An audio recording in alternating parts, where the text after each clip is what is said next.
I once attended a Black History Month symposium where the opening words of one of the panelists landed like a diagnosis.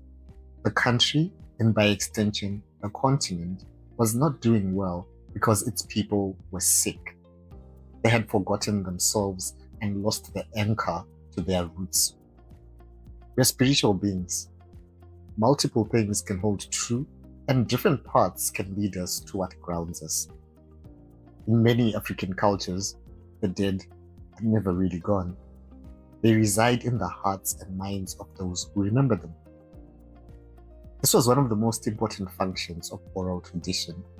It passed down knowledge and identity from generation to generation, in tales and proverbs, in praise poetry that reminded us of our lineage and our names.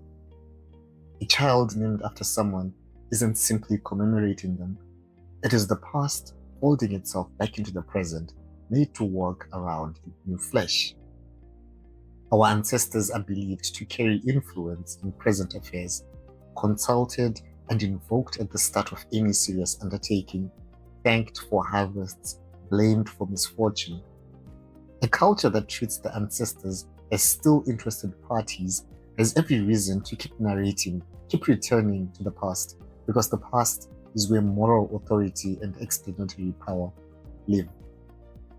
What happens when a people are told their ancestors are burning in hell, when any act of commemoration is framed as cavorting with evil spirits, when they are constantly reminded that the dead are dead and should be left in the past?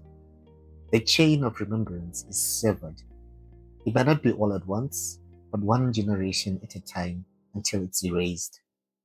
This is what the panelist meant when he spoke of sickness. Our identity was built backwards through reference rather than forwards through invention. We are who we are because of those who came before. And yet the further back that knowledge is erased, the more untethered we become. When the last person who remembers is gone, something more final than physical death occurs. The ancestors cross into the forgotten dead, dissolved from a named presence into the anonymous past, beyond blessing or blame, or even the simple act of being spoken to. And perhaps, in a cruel irony, some of these forgotten spirits, unattended and unnamed, are believed to come from the very rogue spirits that plague the living with misfortune.